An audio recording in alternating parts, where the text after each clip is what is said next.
Ézéchiel, chapitre 14. Quelques-uns des anciens d'Israël vinrent auprès de moi et s'assirent devant moi. Et la parole de l'Éternel me fut adressée en ces mots. Fils de l'homme, ces gens-là portent leurs idoles dans leur cœur, et ils attachent les regards sur ce qui les a fait tomber dans l'iniquité. Me laisserai-je consulter par eux? C'est pourquoi parle-leur et dis-leur. Ainsi parle le Seigneur l'Éternel.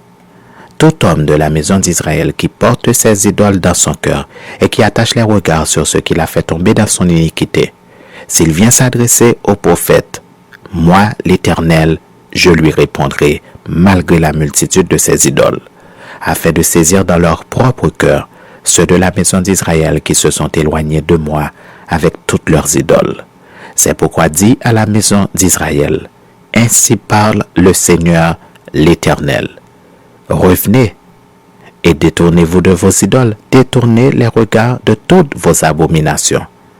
Car tout homme de la maison d'Israël ou des étrangers séjournant en Israël qui s'est éloigné de moi, qui porte ses idoles dans son cœur et qui attache les regards sur ce qu'il a fait tomber dans son iniquité, s'il vient s'adresser au prophète pour me consulter par lui, moi l'Éternel, je lui répondrai par moi. Je tournerai ma face contre cet homme. Je ferai de lui un signe et un sujet de sarcasme, et je l'exterminerai du milieu de mon peuple, et vous saurez que je suis l'Éternel.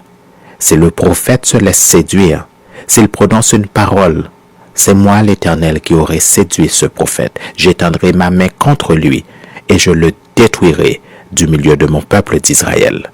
Ils porteront ainsi la peine de leur iniquité. La peine du prophète sera comme la peine de celui qui consulte, afin que la maison d'Israël ne s'égare plus loin de moi, et qu'elle ne se souille plus par toutes ses transgressions.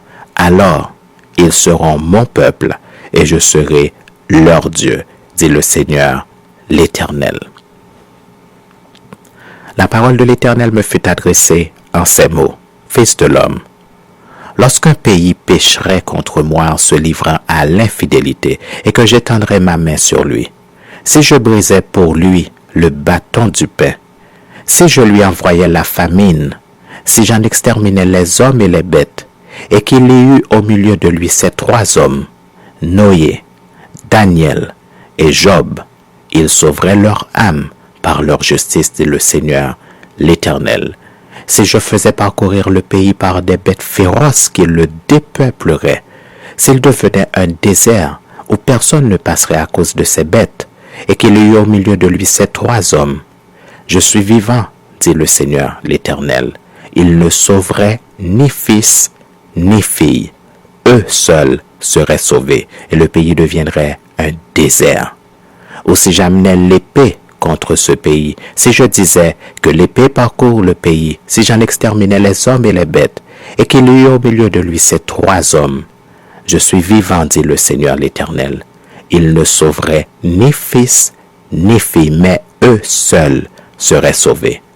Ou si j'envoyais la peste dans ce pays, si je répandais contre lui ma fureur par la mortalité pour en exterminer les hommes et les bêtes, et qu'il y eut au milieu de lui Noé, Daniel et Job, je suis vivant, dit le Seigneur l'Éternel. Ils ne sauveraient ni fils ni fille, mais ils sauveraient leur âme par leur justice. Oui, ainsi parle le Seigneur l'Éternel. Quoique j'envoie contre Jérusalem mes 4 châtiments terribles, l'épée, la famine, les bêtes féroces et la peste pour en exterminer les hommes et les bêtes, il y aura néanmoins un reste qui échappera, qui en sortira, des fils et des filles. Voici, ils arriveront auprès de vous, vous verrez leur conduite et leurs actions, et vous vous consolerez du malheur que je fais venir sur Jérusalem, de tout ce que je fais venir sur elle.